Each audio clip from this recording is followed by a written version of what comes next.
এই মুহূর্তে আমরা দেখতে পাচ্ছিলাম যে খিলগাঁতে যে ব্যাটারি চালিত অটোরিকশার যারা চালকরা রয়েছিল তারা কিন্তু দীর্ঘক্ষণ রাস্তা বন্ধ করে থাকার পরে কিন্তু যানজটের সৃষ্টি হয় এবং সড়কে শিক্ষার্থীদের সাথে তাদের এক ধরনের সংঘর্ষ সৃষ্টি হয়।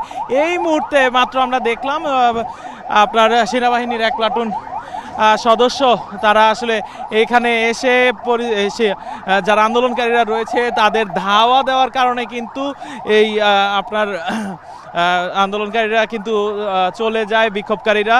এবং আমরা কিন্তু সেই যারা ব্যাটারি চালিত অটোরিকশার যারা চালকরা রয়েছে তাদেরও কিন্তু আমরা এগিয়ে আসতে দেখছি। এবং খিলগাঁয়ের যে ভেতরের আবাসিক এলাকার যে ভেতরের যে রাস্তাগুলো রয়েছে সেই রাস্তায় মূলত আর্মির সদস্যরা, সেনা সদস্যরা কিন্তু প্রবেশ করেছে ছত্রভঙ্গ করার জন্য।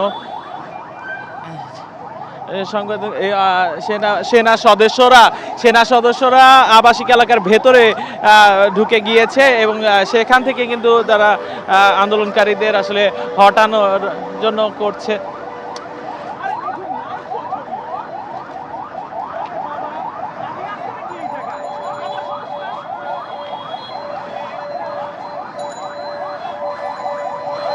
হ্যালো,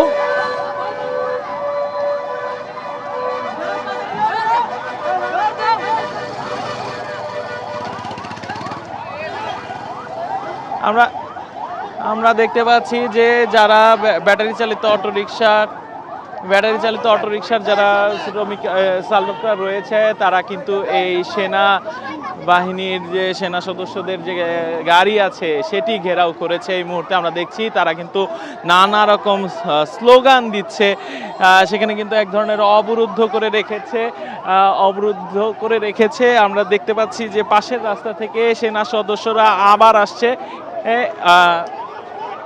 এই সংঘর্ষ কিন্তু কিছুক্ষণ আগেই এখানের যে পাশের খিলগাঁও এলাকার যে শিক্ষার্থীরা রয়েছে বিভিন্ন শিক্ষা প্রতিষ্ঠানের তাদের সাথে কিন্তু সংঘর্ষ শুরু হয় কিছুক্ষণ আগেই। সেই সংঘর্ষের জেরেই কিন্তু বেশ কিছু শিক্ষার্থী আন্দোলনকারী চালক এবং শিক্ষার্থীরা আহত হয় এবং আমরা তাদের কিন্তু হাসপাতালে নিয়ে যেতে দেখেছি। এবং এই মুহূর্তে বলছিলাম যে সেনা সদস্যরা আসার পরে কিন্তু পরিস্থিতি নিয়ন্ত্রণের জন্য তারা কিন্তু এই যারা ব্যাটারি চালিত চালকরা রয়েছে তারা কিন্তু আপনার ছত্রভঙ্গ হয়ে গিয়েছে। এবং এখানে আপনারা দেখছেন যে এই অটোরিকশা চালকরা সেনা বাহিনীর যে গাড়িগুলো রয়েছে সেগুলো কিন্তু ঘিরে রয়েছে। এবং আমরা দেখতে পাচ্ছেন ক্যামেরাতে যে সেনা সদস্যরা কিন্তু এই রিক্সা চালকদের নিবৃত করতে, ঠান্ডা হওয়ার কিন্তু অনুরোধ করছে, কিন্তু তারা আসলে সেটি শুনছে না।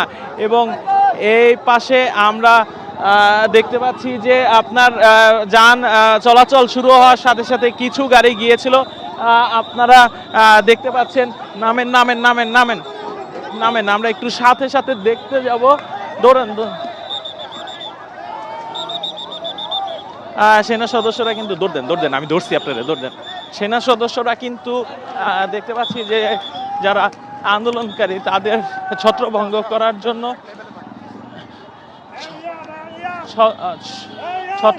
করার জন্য কিন্তু সেনা সদস্যদের আমরা দেখতে পাচ্ছি তারা কিন্তু এগিয়ে যাচ্ছে। এবং এখানে বেশ কিছু যানে কিন্তু হামলা করেছে যারা আন্দোলনরত চালকরা রয়েছে। আপনারা দেখতে পাচ্ছেন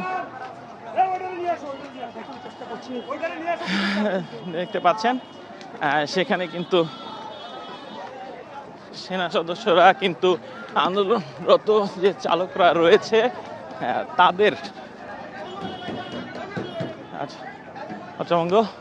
সকাল থেকেই আসলে খিলগাঁওতে এই যে রাস্তাটি রয়েছে সেই রাস্তায় আমরা একটু দেখাচ্ছিলাম, সেই রাস্তা অবরুদ্ধ করে রেখেছে। এবং সেই রাস্তায়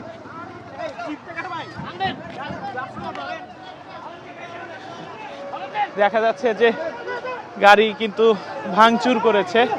এই আন্দোলনরত যারা চালকরা রয়েছে তারা আন্দোলনের প্রেক্ষিতে যে অচলাবস্থা ছিল সেটি সেনা সদস্যদের উপস্থিতিতে কেটে যায়। এবং তার পরবর্তী সময়ে কিন্তু আসলে এই গাড়িগুলো যান চলাচল শুরু হওয়ার পরপরই একদল আন্দোলনকারী কিন্তু গাড়িগুলোতে হামলা করে। আমরা দেখতে পাচ্ছি যে শিক্ষার্থীরা, বেশ কিছু শিক্ষার্থী রাস্তায় যে প্রতিবন্ধকতা ফেলে আন্দোলন করছিল, এই ব্যাটারি চালিত রিক্সা চালকরা সেই প্রতিবন্ধকতা কিন্তু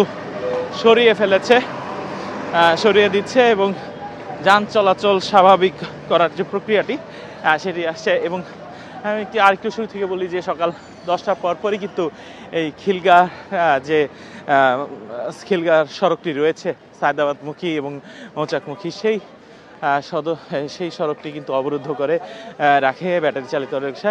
গত মঙ্গলবার 27 অক্টোবরের করা একটি রিটের শুনানি শেষে কিন্তু হাইকোর্ট নির্দেশ দেয় আগামী 72 ঘন্টার মধ্যে আসলে ঢাকা মহানগরে ব্যাটারি চালিত যত অটোরিকশা আছে সেগুলো বন্ধে, ঢাকা মহানগরে চলাচলে সেগুলো কিন্তু নিষেধাজ্ঞা দেয় হাইকোর্ট।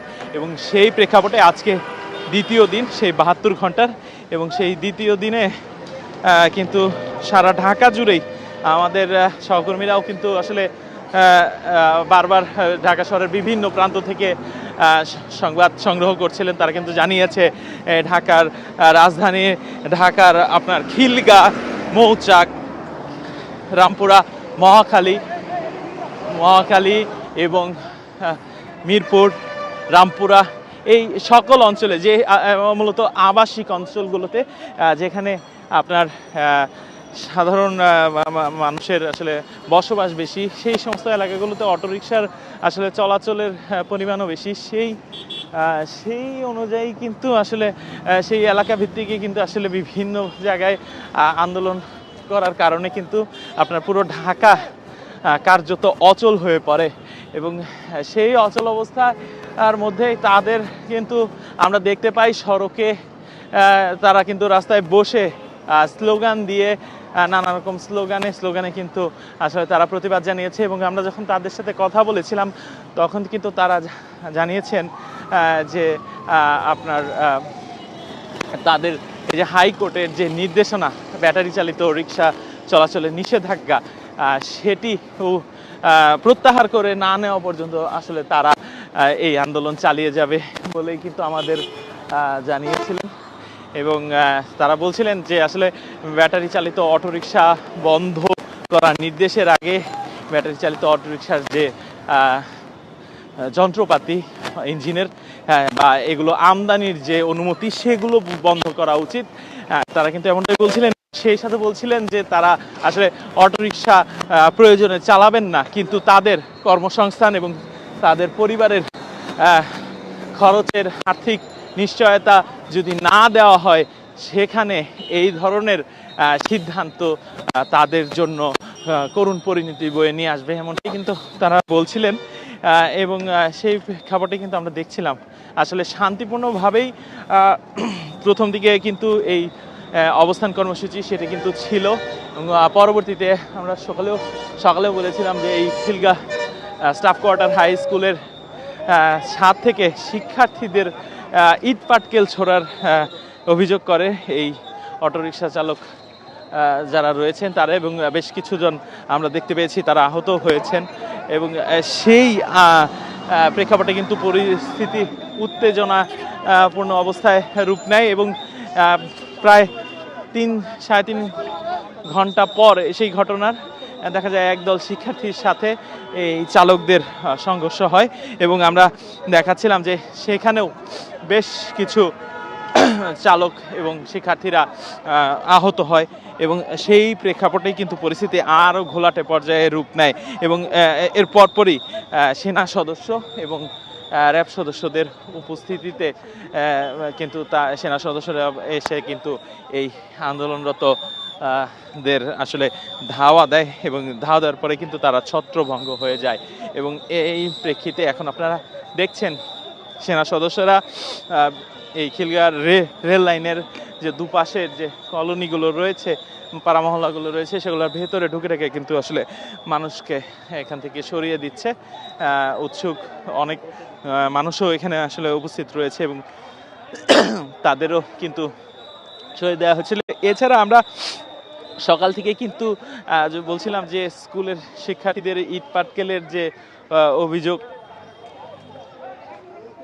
ইটপাটকেলের যে অভিযোগ ছিল সেই অভিযোগের সময় কিন্তু শিক্ষার্থীরা চালকরা কিন্তু একটি ঠান্ডা পরিস্থিতিতে ছিল সেই পরিস্থিতি থেকে কিন্তু পুলিশ আপনার সেখানে উপস্থিত ছিল, যদিও সেখানে কিন্তু আমরা দেখতে পাইনি তারা আসলে কোনো ধরনের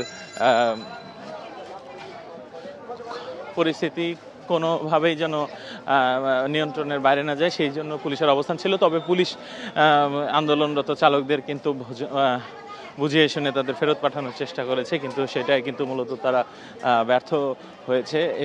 এবং এর পরবর্তীতে সেনা সদস্যদের কিন্তু আমরা দেখতে পেয়েছি